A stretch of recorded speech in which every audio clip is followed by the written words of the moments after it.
All, thank you so much for tuning in and joining us today. My name is Celia. I'm a fourth year in the college studying political science, and I am this year's Career Advancement Chair on the IOP Student Advisory Board. It is my great honor to introduce our event tonight, featuring former White House press secretary from President George W. Bush's administration and current co-anchor on Fox News's America's Newsroom and The Five, Dana Perino. As the second ever female White House press secretary, Ms. Perino has blazed a trail for women in politics. And today we'll be sharing her advice and experiences on doing so based on her new book and New York Times bestseller, Everything Will Be Okay, Life Lessons for Young Women from a Former Young Woman. Outside of the newsroom and White House, Ms. Perino is also known for her adorable and famous dog, Jasper, who will hopefully be making a Zoom cameo during tonight's event. Moderating today's conversation will be Ed Gillespie, current Senior Executive Vice President for External and Legislative Affairs at AT&T. Mr. Gillespie is a veteran in politics, and in addition to serving as counselor to the president alongside Ms. Perino in the George W. Bush administration, has worked in public affairs and on Capitol Hill, and currently serves on the IOP's Board of Advisors. Thanks again for tuning in. Please enjoy this exciting conversation. If you have any questions, please type them into the chat, and we will try to call on folks in the end. Thank you so much. Enjoy. Celia, thanks so much for opening up this program, and I am so excited to be back at the IOP, if only virtually, and look forward to being there in person, hopefully in the not too distant future. And I'm so excited to be with Dana Perino this evening, if only virtually, who is a very dear friend and someone I admire immensely. And her, in addition to all the things that were mentioned by Celia in the introduction, her friendship is truly a blessing in my life, and I'm really looking forward to having this conversation with you this evening, Dana, and thank you for making time. I will just share with you in terms of the IOP, it is an incredible program. It is a haven of civil discourse, which is so rare right now, as we know, and it's a place where people can have respectful dialogue, talk about the issues of the day, and do so in a way that understands that there are different perspectives, with a bunch of incredibly smart students who are going to be the leaders of our country someday, and we're lucky they are, because I've gotten to interact with them. So you're great to spend time with us after 2 shows today and more shows tomorrow, and really looking forward to the conversation. I'm going to start off with a very simple, easy question, which is, what prompted you to decide to write this book? I am a big fan of your writing. I have I've got their first book here, and the good news is, and see, I'm plugging you already, Dana. Thank you. And Everything Will Be Okay. Can you share with us what prompted you to decide to write it?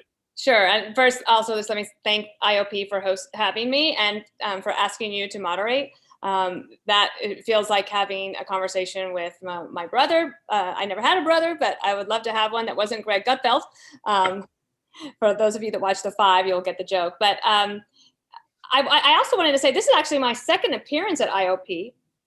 A few years ago, David Axelrod, your founder, invited me to come and do an event with 2 or 3 other press secretaries, Robert Gibbs from the Obama administration, Joe Trippi, no, it wasn't Joe. It was he's on CNN now. What is his name? Joe Lockhart of the Clinton administration. And then one other person, I can't remember what, but it showed that we had this ability to talk about politics and the love for our country. And we could just tell our stories of what it was like to work in the administration. And then I have this other connection. I never told you this. When I was in graduate school at University of Illinois, Springfield, in the public affairs reporting program, David Axelrod was the bureau chief of the Chicago Tribune at the Capitol. So even though I didn't get to go to the IOP, I will say I am so impressed with this program. I recommend it to many young people that come to me for advice if they want to get involved in politics. I think that it's incredible, and the fact that they have you as a part of it is amazing. So thank you for doing this as well. So Everything Will Be Okay.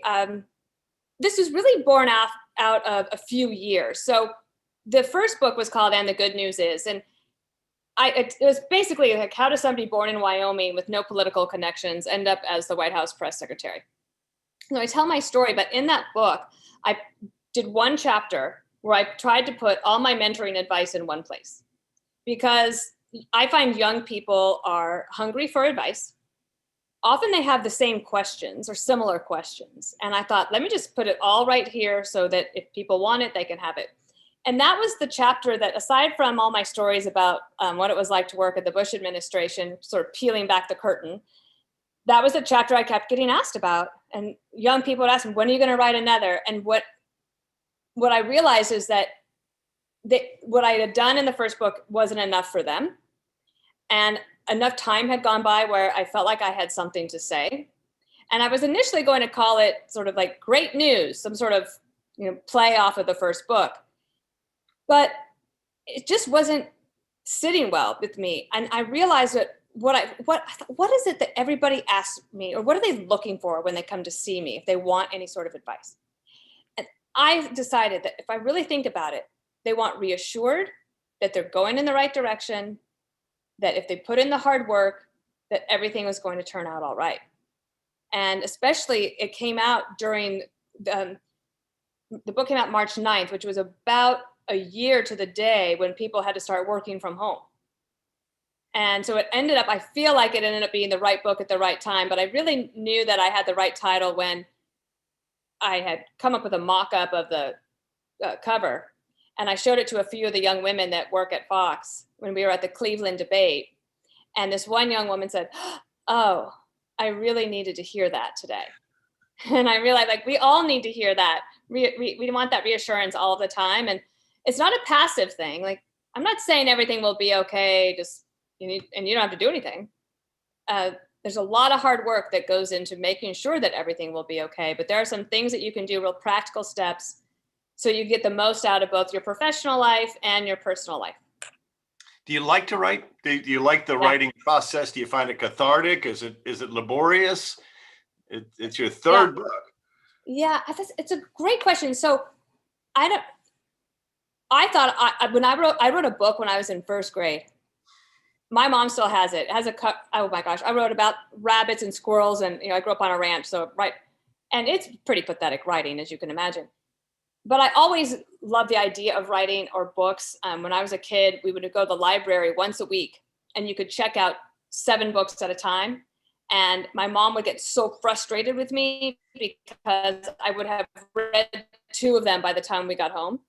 And so I loved books. And I know you and I share that. We share that with the president and Carl and everybody. And I thought I was a pretty good writer. And then I went to the University of Illinois Springfield, and all of us had to take a journalism writing class. We were all grad students. We were super arrogant. And I'll never forget, every single one of us failed that first assignment. And it was a real wake-up call that I have actually in the book. I talk about you have to focus on your writing. Thankfully, I had a chief of staff named Holly Probst, who worked for Congressman Dan Schaefer, that when I eventually went there when I was about 23, she was an excellent writer, and she really taught me how to write. So that was a skill honed over the years. And then what's strange, Ed, is, and I think you know this too, having written a book, in my profession as a press secretary, I had only ever spoken or written for someone else. Right.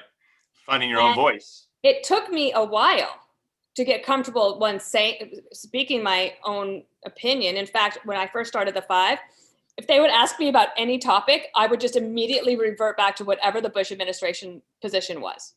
And one day it was actually Greg Gutfeld who called me out. It was about legalization of marijuana. He said, no, what do you think?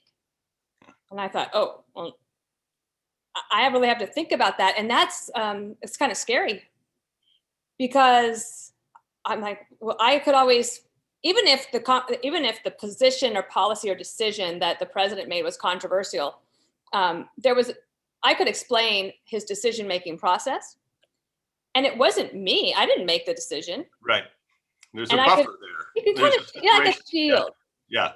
So then I started doing that. And then when I did write my first book, I thought, oh my gosh, I actually do like this. And I found my voice. And with most books, you write one draft, you think it's pretty good, then you reread it and you thought, oh my gosh, it's terrible. And so I had written a first draft, got some edits back. 3 months later, I get it's finally due. I looked at it one morning, I'm like, this is awful. And I rewrote the entire thing in 2 weeks. And at the end of that, when I recorded the audio for the audiobook, if you guys like that version, I finished it and I said, oh, it's actually really good. You mentioned in your book, I think you said managing time is making time. And you've got a show that you have to do. You do a lot of hits on Fox. Now you have 2 shows, a morning show and an early evening show. Yeah. How did you make time to write a book? Well, it was just weekends. I had to, because I remember, for those of you might have known Charles Krauthammer, but if not, look him up. He is the late Charles Krauthammer, unfortunately passed away a few years ago. And he would basically be one of these people that said it was so hard for him to write a long form book while he was also doing daily commentary. So I would try to carve out an hour or 2 in the day, but with text and email and look, this was the election year of all election years. So there was breaking news every 20 minutes. So I would actually put the phone and computer away on a Saturday, and I would write from like 12 to 6, and then Sunday about 11 to 5 for most of the weekends of the pandemic. Let me pick up on that because that's related to some advice you give in the book about putting the phone away, and in particular in meetings. Can you share just that lesson for those who haven't yet entered the raffle and gotten the book? Tell us about the advice you give to. And again, we're going to talk about this in a second, but not just young women. I think this book is really relevant to young men in their professional careers, but not being on your cell phone in a meeting. Yes. So in chapter 5 of this book, I realized that, wow, I have a lot of advice and a lot of things to say. And I will I am pretty blunt. And Peter's laughing at me that I'm pretty blunt. This is true. Your attention span is already screwed up because of phones. My husband thought I was talking to him. It is so disrespectful to be on your phone during a meeting. Now, you might think it's really important to be on the phone, right? And it might be like if it's that, but I'm telling you, if it's that important, you should ask to be excused. It better be an emergency. One of the things that I found is that if you are on your phone, when you're not listening, also the bosses are paying attention. Do you remember, Ed, ever being on Marine One with the president, and we'd be on our Blackberries and he didn't have one? Yeah. And he'd be sitting there like looking at all of us, and I think that was so rude. I recommend, and I have to remind myself of this as well, leave your phone at your desk. Honestly, if you're that important and you need your phone, then you're probably not going to be in that meeting anyway. And also just get in the habit of taking a pen and paper with you. Yep. And your boss, you will be noticed. If you want to, you're in a very competitive situation. You want to be noticed? Put the phone away and really listen. If you think about like you go to a big restaurant and the waitress comes over and she takes everyone's order and doesn't write anything down, what's the first thing you think? She's going to screw something up. Now, maybe she's got a super memory and everything will be fine. But if you get in a habit of not taking your phone with you and are present, you will set yourself apart and or will be more likely to be the one that's called upon for, a client meeting, chance to travel to a conference, present in front of the board, a chance for a promotion or a raise. That is going to matter. It's a small thing, but it actually, for me, and I don't know for you and your work, but you manage a lot of people. This is a really big issue, and you can just put yourself in a good habit early on. I think it's a huge thing. And I think people who come in and are on their phone in the middle of a meeting, to your point, it's incredibly disrespectful. It sends all the wrong signals. And someone who's taking notes and being diligent, that's someone that is going to rise. I agree with you. And that's why I wanted you to share that point, because I think living in the moment is better than fear of missing out. Yes. But I know it's difficult to do these days. Let's talk a little bit about your career, and in particular, you're becoming assistant to the president and press secretary to the president of the United States of America. And you share the story of that conversation that you and I had in the West Wing. Yeah, it's one of my favorite stories. When it was determined that you ought to be the next press secretary. Can you share that story with folks here? Sure. Well, I had been the deputy press secretary for quite a while, and I loved that job. In that job, here's a piece of advice in the book: always take the deputy job if it's offered to you. You might have to work weekends or holidays, but it's worth it. That's when you learn how to do the job and you get FaceTime with the boss. And so over time, you might get chosen for the big job if you need it, if there's a need. But I had been there for quite a while, and Josh Bolton is a chief of staff, and he says to everybody in the West Wing, about 18 months out from the presidency ending, if you think as a staffer that this pace is just going to be too much and you think you might want to leave the White House or administration service before the end, it would be better for you to try to leave now, and we'll help you find another job. But the president intends to sprint to the finish, and he wants people with fresh legs. And I thought, my gosh, I am crawling to the finish line every day. I used to get up at 4:12. My alarm was set for 4:20, but I always like to beat my alarm. So I would wake up every day at 4:12.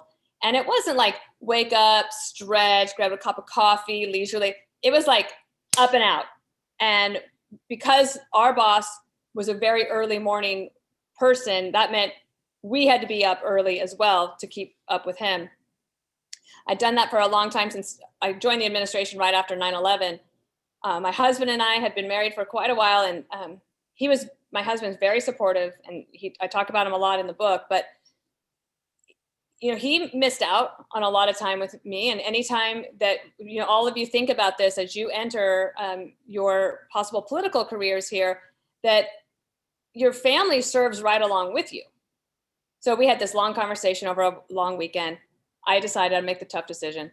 I'm going to try to leave because I don't think there wasn't a chance to move up. I was already the principal deputy press secretary, and I'm going into the White House, and I don't really want to leave.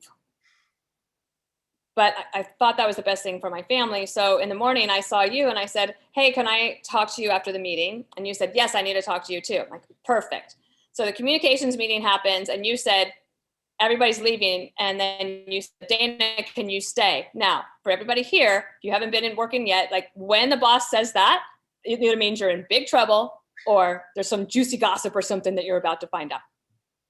So I sit down, and I was so nervous. I was just going to blurt it out. But you said, do you mind if I go first?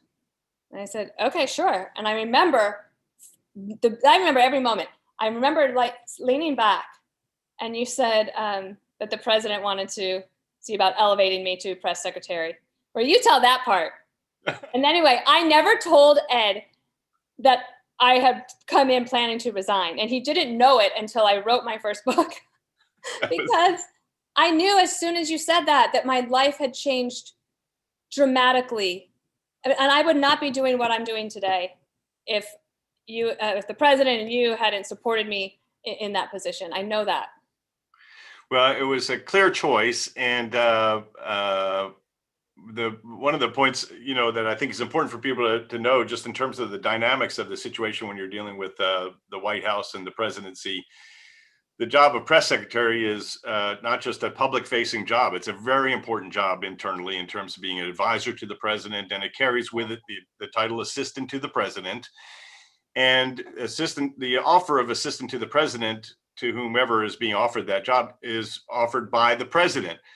And so I was making sure that you would say yes. The president doesn't offer a job if the answer is going to be no. So somebody runs interference. He knows who he wants, but you don't take the chance that he would offer someone a job and they'd say, "Oh, sorry, can't do that."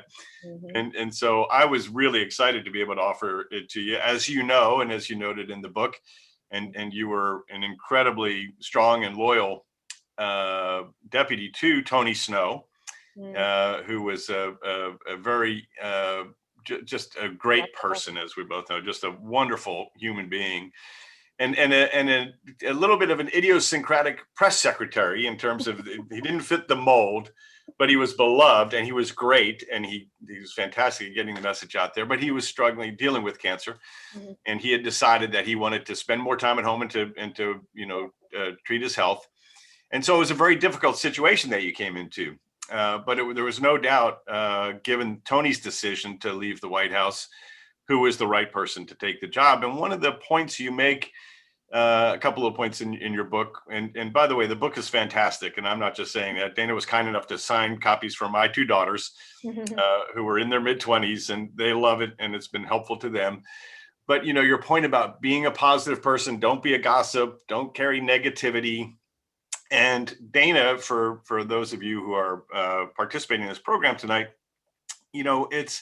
politics is competitive. There are a lot of negative people, and there's a lot of zero-sum people in the business. And in a lot of circumstances, there would be people who would say, damn, I wanted that job, and would be bitterly disappointed that they were not the ones chosen to succeed Tony Snow. That was not the case with Dana at all. Everyone rallied to her in this difficult situation. People were thrilled that she was recognized for her talent and her hard work. And she was an incredible press secretary. And so when she didn't, I don't think you said yes right away. I think you said, I need to talk to Peter. I said yes. I said absolutely. Yeah. And I was like, absolutely. What do we need to do? But then, you know what, Ed, I don't know if you remember this. So you say that we have that quick conversation. I crawl down the stairs and I called Peter. I'm like, those plans? And he was thrilled for me and congratulations. But do you know what the other thing that was happening right then, that same day, that was on a Monday? Do you know what happened on the Friday? No. We left for a secret trip to Iraq. Oh, that's right. And when you do a secret trip like that, then there's only like 5 people who can know about it in the whole West Wing. And so that was Ed and me and Gordon and like 2 other people in our world. Yeah. And that means like I'm going to try to be, I'm planning to be press secretary. I'm doing this. Also, Peter's in not North Korea. He's in South Korea.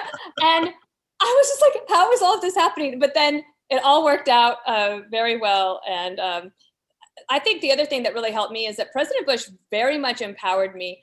And I'm not just saying it was just for me. I think he did this for every press secretary, but it was very clear what he would do. He told everybody that worked in senior staff and to his cabinet, if you return to your desk and Dana has called you, she is the first person you were to call back.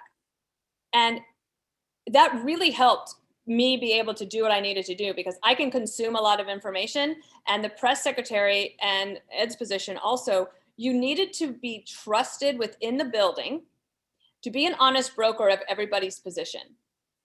You couldn't be seen to be weighing in for one person or the other.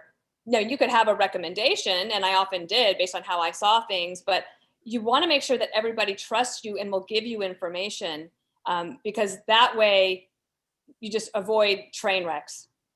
And that, I think that's true, not even just in politics. It's probably true in any organization, but it was really good for me to be able to know that if I needed to call the CIA director or the Secretary of State, like they were going to call me back and help me do my job. So you and I love serving our country, but also love serving the president and love serving George W. Bush. Mm-hmm. And I tell people, Dana, when I went into my position as counselor to the president, which is the job, David Axelrod succeeded me in that job. And, right. And during the transition, that's when he and I became friends, actually. And Robert Gibbs succeeded you, obviously, and he's on the IOP board as well, the advisory board. But I tell people, I took that job and I was 46 years old, pretty fully formed as a human being, but 20 months, serving President Bush and by his side, at the end of that 20 months, I was a better person for having been around him. He's that good a person. A lot of people have only seen him on television or, the interviews and things. I think actually people see more of him, your interview with him, for example, about the book on the portraits. people probably see more of him now than when he was in the White House, which is understandable. That's true for any president, I think. But tell us some things that you learned from President Bush that might be worth sharing, some lessons that he imparted to you. Gosh, so many things come to mind. I think one of the things that any president needs to be able to do, and President Bush is very good at this, is to make you feel at ease. Because it's intimidating. And also I remember my first ride on Marine One, I was so nervous. And Scott McClellan even drew a map of the chopper for me so I could know where to sit, because I didn't want to sit in the wrong place. And I was afraid to ask questions. And Scott said, well, make sure you always stand next to the military aide with the nuclear football, because then you won't get left behind. Because that guy always has to be with the president. My first trip on Marine One was to go to a press secretary has to be with the president at all times. So sometimes when the press secretary didn't want to go on an evening trip, for example, then they would send the deputy. So I went to the Boy Scout Jamboree with the president, and we flew down way south in Virginia, and we're coming back, and there was a boxed lunch that the White House mess had made for the president, and it was his dinner. So we get back on the chopper, we're heading back, and he opens it up, and it's peanut butter and honey sandwiches and Sun chips and 2 apples. And he opens it up and he hands me half a sandwich. And I said, oh, no, thank you, I'm fine. He's like, you're going to turn down a sandwich from the president? And I was like, okay, no, sir. So then I started eating peanut butter and honey sandwiches with the president. And I'm like, this is so surreal. How did I end up here in this position? But I think the other thing, when you say he taught you to be a better person, I learned so much about being open about my faith. That was something that he was very open about, and I talk about that a lot in the book and how it has helped me. My love for helping the people of Africa was really born out of the work that he and Mrs. Bush did, and the American people did, to help save the continent of Africa. And to this day, my husband and I work on a couple of different charities there. So I think I learned by example from him. The other thing was just incredible strength behind the scenes. And he taught us this, that any president is always talking to 5 different audiences at the same time. Ed, I feel like I should almost let you tell this story, because this is your story. And you tell it very well, but I always think about that, and how when I'm listening to President Biden or President Trump or President Obama, and I'm listening to them, I think about this thing that I think you should tell everybody.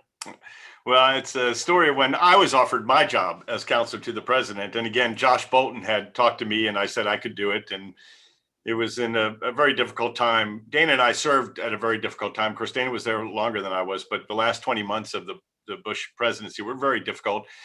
And we were in Afghanistan and Iraq. Things were not going well, really, in either theater.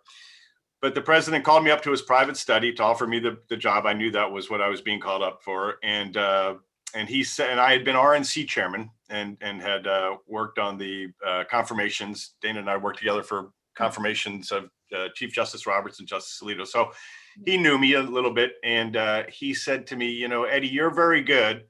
And he always called me Eddie and other things, but Eddie was the nicest thing. He said, Eddie, you're very good at communicating with the American people, and that's going to be important in your job. He said, but you'll need to understand that the American president has more audiences than only the American people. He said, our allies listen very carefully to everything I say, and if they detect weakness or vacillation on my part when it comes to our commitment to prevailing in Iraq and Afghanistan, they'll be gone like that. Mm-hmm. And he said, and our enemies listen very carefully to everything the American president says. And if they detect weakness, a lack of resolve, they will ratchet up and they'll be emboldened. And he said, the 4th audience are our troops in the field, and they listen carefully to everything their commander-in-chief says. And if they detect lack of resolve, weakness, vacillation on my part, it will hurt their morale. Yep. And he said, now there will be times when you'll want me to say things that will be popular with that first audience, the American people. But what you won't realize, and I will, is that if I say those words, it would have the effect of hurting the morale of our troops in the field. And he kind of leaned across his desk and he squinted and he said, and you just need to know, I will never do that. Mm-hmm. And I remember thinking, where do I sign? Yeah. Where do I sign? And he never did. That's an interesting thing. So I have a story that I tell. I think I tell this. I think I might have told it in both books. But you wonder, how do you become a spokesperson for somebody when you're dealing with these really complex issues? And I was a pretty cautious press secretary, meaning that I like to check boxes and make sure that I talk to everybody. Everybody's on board. I'm going to say this. Is that okay? But there was one day, Ed, when I woke up at 4:12, and about 4:28, I'm getting ping, ping, ping, message, all the reporters. And it was because it was something that happened in Iraq where Prime Minister Maliki had sent troops into Basra. It mattered at the time, big time, because a lot of the world never thought that Maliki would do that because he was Shia and they were Sunni, but he did. And everybody's asking, how does the president feel? How's the president feel? I'm like, guys, can you just give me 35 minutes? I'm going to take a shower and I will get to the White House and I will respond to you then. But they just kept coming and coming. And I did something totally out of character for me. And I finally, I just said, the president supports Prime Minister Maliki. And he reminds everyone that no one in the world thought that Prime Minister Maliki would do this. Something like that, right? I hit send. And all of a sudden I was like, oh my gosh, because now a guy that worked for me was in the press office and he starts sending clips. And it turns out that General David Petraeus is furious with Prime Minister Maliki. Secretary Rice is mad. Secretary Gates was mad. Everybody's mad at Maliki. And I'm thinking, oh my gosh, I just said that the president was supportive of Maliki. That's a huge consequences to all the audiences Ed just talked about. So Peter drove me to the White House as usual. We left at 6:08 so we could be there on time. My first meeting's at 6:30 with the National Security Advisor every day. He canceled the meeting. So I was like, oh gosh, I'm in so much trouble. And I'm sitting in my office, just so nervous. We go to senior staff meeting and we ran on time. And Josh Bolton, the chief of staff, is late. And we're just sitting there. Finally, Josh comes in the room, but he enters from this direction, which means he was just with the president. Usually he came from that direction if he's coming from his office. And he doesn't sit down. And he stands there and he looks at everybody and he says, I've just come from the Oval Office. And the president wants it to be made very clear that anybody in this room who says that he does not support Prime Minister Maliki is wrong. And I love to get a gold star on my chart. I also realized I wasn't going to get fired. And I had the AP story with me and I held it up and I said, he's on record. He supported Maliki because who was he worried about? It was Maliki. Right. That was the ally that he was concerned about. Fast forward 2 years later or so, President Bush was doing exit interviews. I call them exit interviews at the end of his administration with the late Charles Krauthammer. And he says to the president, when did you know that the surge was going to work in Iraq? And President Bush says, it's a great question. Now, this is about 18 months after. He says, I have to say, it was when Maliki sent troops into Basra. And no one was with me except for Dana. And Ed, what that meant to me, that he remembered, and that we had that connection. But so that's what's really key. When you go to work for somebody, fight for that access to be able to be around him. Because how did I know that? Right. Because I was able to be there. I got to go to the Situation Room. I got to sit in on the meetings. That doesn't mean I raised my hand and talked all the time. I listened and I watched and I observed and I knew him. And that kind of relationship, that loyalty that goes both ways, it's just so rewarding. I'm very excited for people in this program because I'm just convinced that so many of you are going to have an experience like this. Now, it's not always positive in politics, believe me, I get it. But I loved my job on the Hill where I first got to I knew who you were. I don't think you knew who I was, but I knew who Ed Gillespie was. And then to have this opportunity, and to this day, Ed, if I'm not, I probably talk to you every day, but I am in communication with different threads of people that I knew from Capitol Hill, from my Justice Department days, from my White House days. And I talk to them every single day, sometimes just for fun, other times to help me think things through. And it's been the most rewarding career choice I could have made. Yeah. Capitol Hill is fantastic. And it's just a great place to get a lot of experience at a young age fast. And it's like a college town. I used to call it the University of Capitol Hill. It's a lot of very smart, young, passionate people. There's great softball leagues and kickball leagues and great bars, within walking distance. It's a fantastic. And you don't have to have political connections. I mean, no, you don't. I didn't have any, and your story, a great one too. I had no political connections at all. My father's an Irish immigrant. My mother's parents were immigrants. Neither of my parents went to college. That's the great thing about politics is, if you're willing to work hard and stuff enough envelopes and be smart and be loyal. They stuff envelopes, Ed? You never stop in this business. Okay. And to your point, Dan, about the loyalty, it's somebody told me one time in politics, you don't change bosses, you accumulate them. Yeah. And so, the very first member of Congress that I interned for, he turned 90 a few months ago, and we had a Zoom call, 90th birthday party for him. All of his former staff were on. I was on, because if he's got something going on, I'll be there for him. Well, I have another saying that once a staffer, always a staffer. So not too long ago, there was this article written in the New York Times about a 17-year-old girl in Afghanistan who won the top prize in education in Afghanistan, which was remarkable. The first girl to ever do that. And just think, in 2003, only 6% of girls went to school in Afghanistan, and now it's up to 39%. Let's pray that that continues. Well, I sent it to President Bush, and I said, I thought you and Mrs. Bush would enjoy this article over coffee. They say, oh, thank you so much. And then he sends me another note. He said, do you have her address?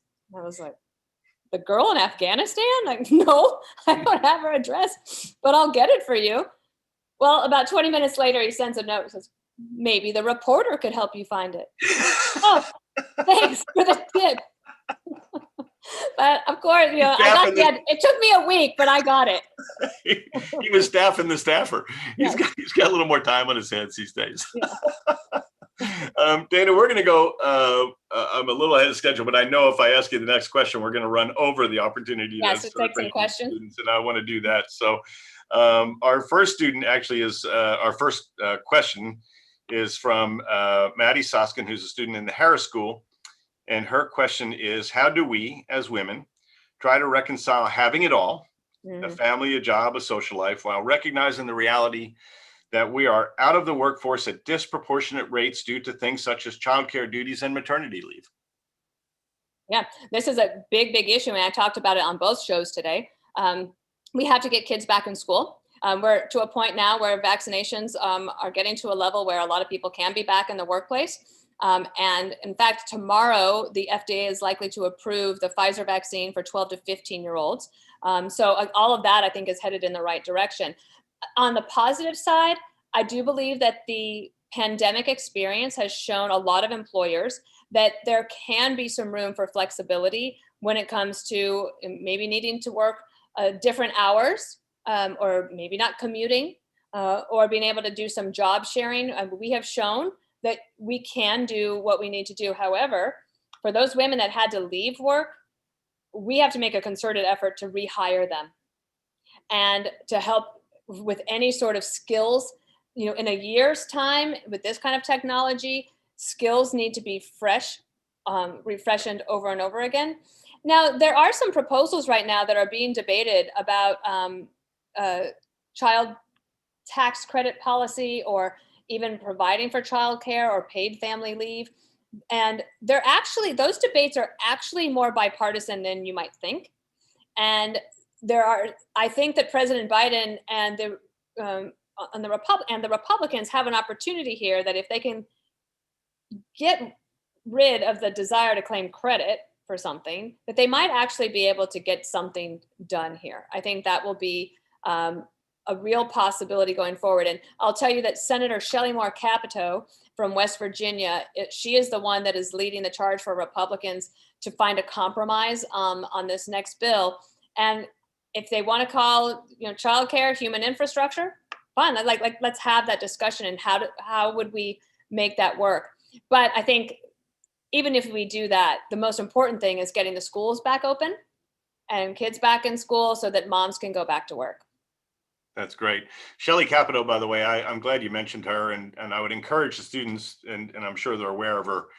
Her colleague right now, Joe Manchin, gets a lot of attention because he's in the middle of everything, and he should get all of that attention. But I would encourage folks to take a look at Shelley Capito. If you're not familiar with Senator Shelley Moore Capito of West Virginia, she is a very serious legislator, very smart, and she's in the middle of a lot of things too, just maybe not as visible, to your point. Ed, do you think that they can get something done on that? I think it's a possibility. Yeah, I do too. I agree with you.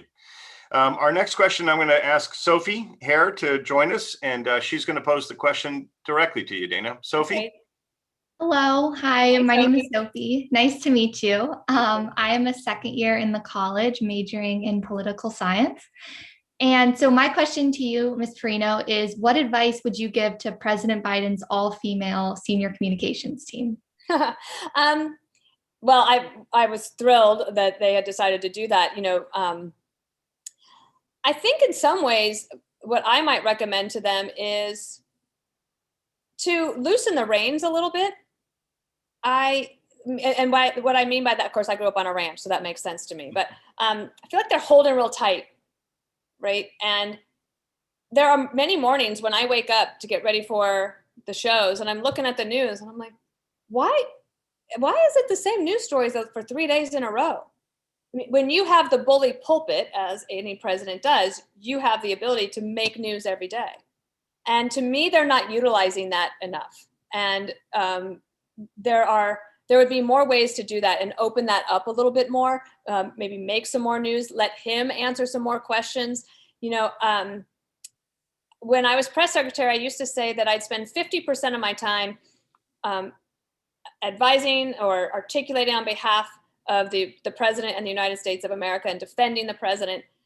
But the other 50% sometimes I spent defending the press and the press's access to the president. So for example, a lot of people that work in government at that level, the first thing they'll try to do is control the communication so much that there could be no room for error. And the problem with that is that then it becomes fairly stale and to me, no risk, no reward. But also, our founding fathers were brilliant. And the First Amendment is first for a reason. And they have freedom of the press there. And how do the American people hold their government to account? Well, it's because they are able to ask reporters questions. Now, Jen Psaki has been she's done a press briefing every single day. And I am so glad she brought the press briefings back. I think she is nearly unflappable. She benefits a ton from having been the spokesperson at the State Department during the Obama years, because when Ed and I were in the White House, I would say nearly every day that 80% of the questions I was asked were foreign policy related. That's kind of flipped now. I would say I would be surprised if 5% of the questions they get are foreign policy related.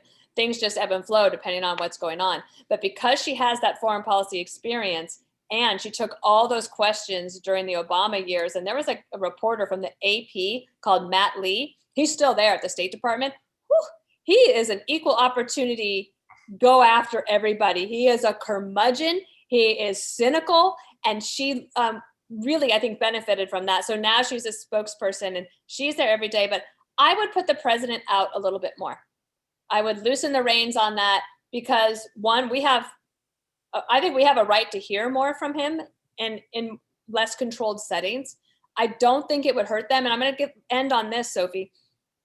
The other night during the president's speech, when he finished and he was walking back out, there weren't that many members of Congress in the room, but there were several Republicans, and this is all on tape. They stop him. Senator Rob Portman is one of them. Congresswoman Nicole Maliotakis from Staten Island, New York was one. And then Congressman Troy Nels from Texas is another. And each of them tries to get a minute with the president to say, hey, I want to work with you on infrastructure or border issues or criminal justice reform in the case of Troy Nels. And President Biden says, great. And they said, I don't know how to get a hold of you.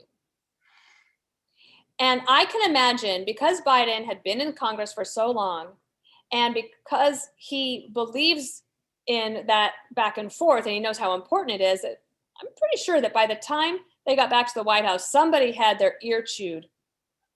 Because all three of those members of Congress that I mentioned, all of them got a call from the White House Leg Affairs the next day. So to me, it says that President Biden wants to do a little bit more. And so I think you have to trust him. He's the president. Let him do more. Amazing. Thank you so much. Thank you very much. Sophie, thanks for that question. And let me ask Grace who's going to come on the video and ask a question for Dana next. Grace Zandy.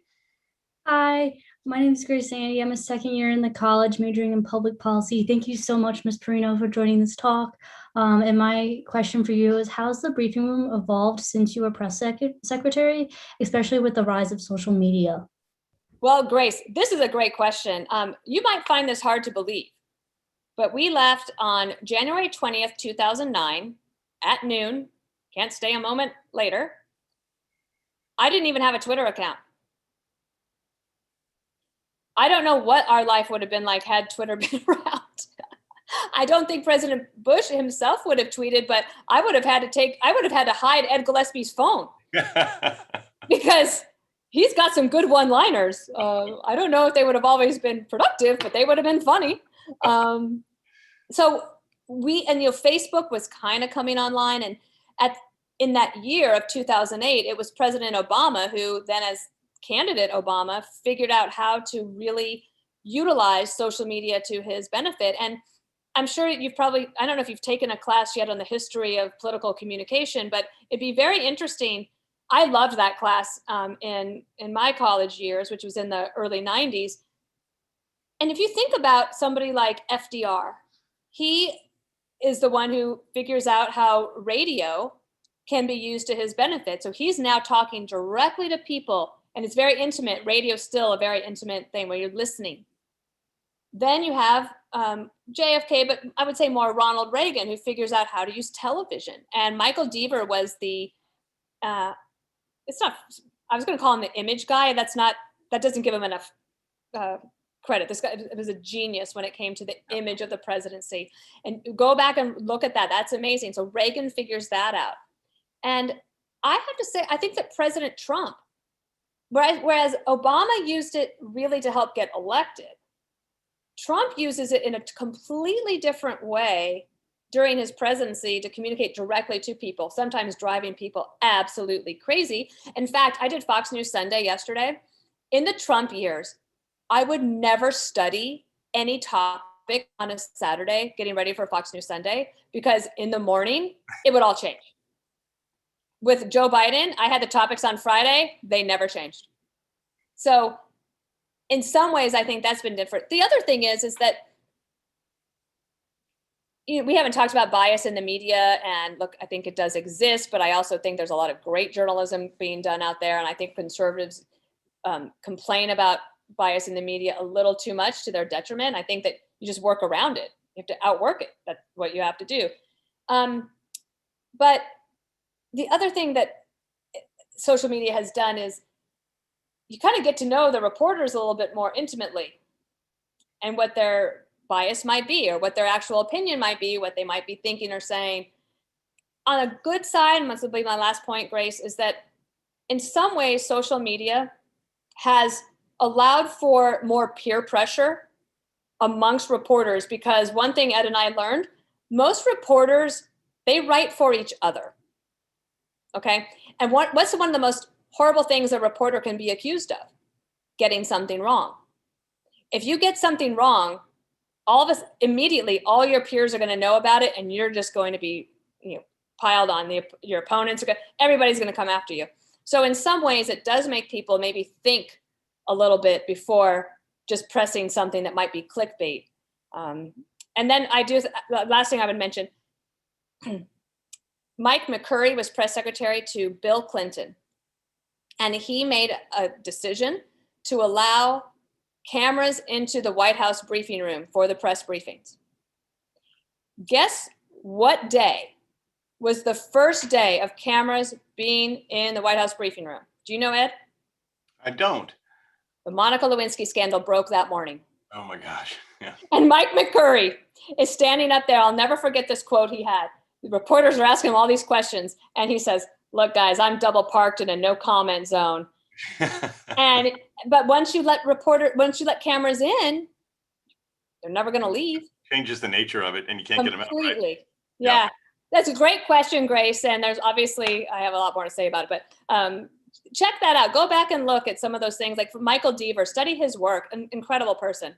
Incredible person, incredible work, incredible person, and a genuinely good person.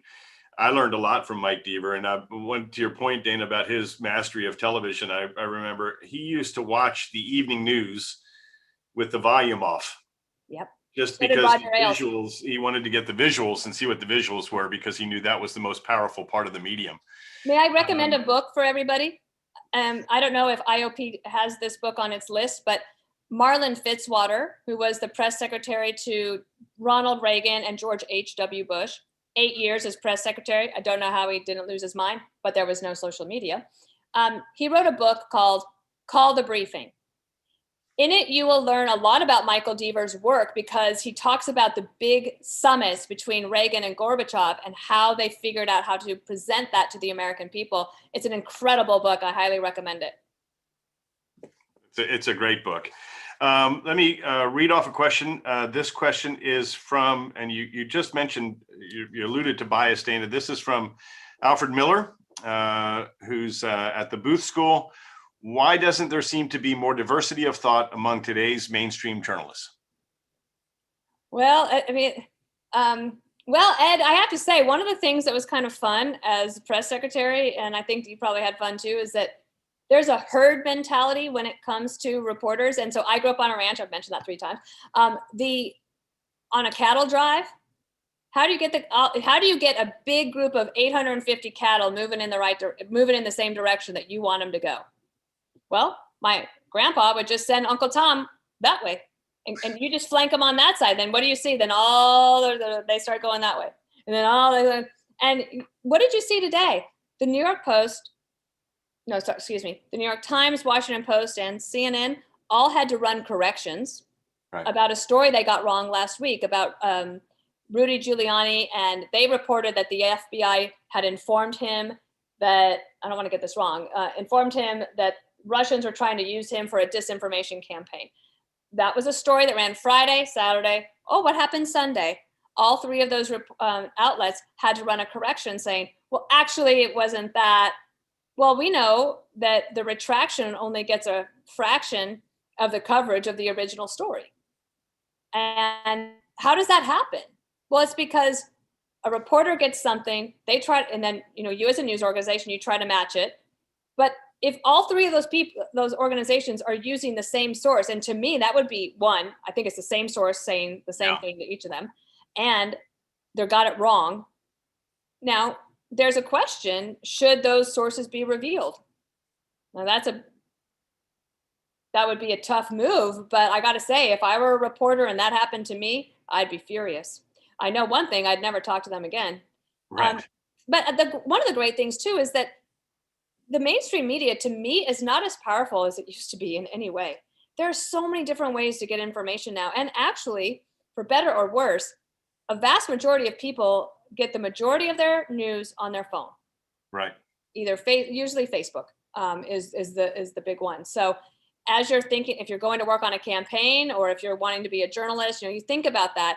Younger people have all these great skills. They know how to use all of this stuff, and they're not afraid of these new technologies. But use them to be a force for good. One last question, Dana, which is from Matthew Bell, who's also at the Booth School. And his question is, what lessons can young men take from your book? Well, my husband thinks that every young man should read this so that he'll understand that he'll never fully understand young women. Look, there's a lot of practical advice in the book that is good for everybody in terms of time management skills. I write a lot about managing up. Yeah. which I think is important. I also talk about work-life balance. That is not just something that women deal with. And Ed, I saw, your children were teenagers, and those are important years for parents to be around. And it's hard when you're working in a White House, and Tony Snow had a similar thing. There's the work-life balance advice. And so there's the practical advice of how can you position yourself to be ready for that promotion or the raise or the career change that you want. I have something in the book called the Whiteboard Incident, which can help you figure out when it's time to leave a job or if you're thinking of a career change. When I worked on Capitol Hill, right before then, I wanted to be in local news. It was like pounding a square peg into a round hole, though. And I went to Washington, D.C., and I thought that I would never get to work in television. And one of the reasons I wrote the book in the way I did and saying everything will be okay is I look back at every career advancement, and it was not something I planned, but I was ready for it. And there's so many great ways to learn now, especially if you're in politics. Oh my gosh, the podcast world is fantastic. I love David's, I love both of his podcasts, but Hacks on Tap, big favorite. And Peter and I love to listen to it together. There's just so much out there. And I think there's a lot in the book for both. The last thing I do talk about in the book is Serenity. And that's obviously not just a female thing, but the ability to try to find more of those moments where you feel like you're right where you're supposed to be. Those are, I think, little gifts from God, little glimpses of that peace. And I have some practical advice on how to get there. The other thing is, let's say you have aspirations to get married. You might have a girlfriend that has a lot of ambition. She's got a busy job. There's so much about my husband, Peter, in this book and how he has supported me that I think that a lot of young people should learn from his example, because I couldn't have done any of this without him. It's so great. And I have the benefit of knowing Peter. He's a friend as well. And Kathy and I love spending time with you too. I noticed, one of the things I mentioned this to you that I thought was really helpful was your point about the negativity and avoiding haters. And there's no shortage, unfortunately, in a lot of negative people. And I remember early in my career getting advice from someone who said, don't be one of those people who, and there's a lot of these folks, especially in politics and on Capitol Hill, who just goes around saying, oh, this is all screwed up, or this is, not going to work. And, don't be a negative person, offer solutions and ideas and a positive approach, and you'll go really, really far. And the advice I got from Holly Probst in that Capitol Hill office was, she taught me that when I went in to brief the congressman and ask him a question, and this, I did this even with President Bush, is that always have something positive to leave on. So that's why the book is called And the Good News Is. Because usually when you go in to see the boss, it's like, the New York Times called and there's going to be this really bad article tomorrow. and then, but the good news is, and usually that had to do with how I was trying to deal with that. And so always leave them wanting to see you. We knew people who the president didn't want to see. And it wasn't fun to be that person. And on a positive note, and we'll do the same. I would say to Matthew, I found the book incredibly insightful and very valuable to young professional men as well as young professional women. With the advice is all great, I guess, with the possible exception of Margaret Spelling's advice to you to put your big girl panties on. Yeah. Other than that, everything in the book is pretty relevant to to young professional men as well. And Dana, you were great to spend time with. I loved it. Thank you so IOP much. Students, and the book is fantastic. Thanks. And glad it's doing so well. Numero uno, is that right? Numero uno on some lists. Yeah. Number 2 on the New York Times business list. And I'd take number 2 on the New York Times best business list. But thank you very much for being with us tonight. Thanks to all the students and participants for joining us. Hope you found it worthwhile. I'm sure you did. And look forward to being back on campus sometime in the near future, since I get my second shot next week. So thanks, I'd like everyone. to come too. Thanks, Ed. Thanks, everybody. Dana.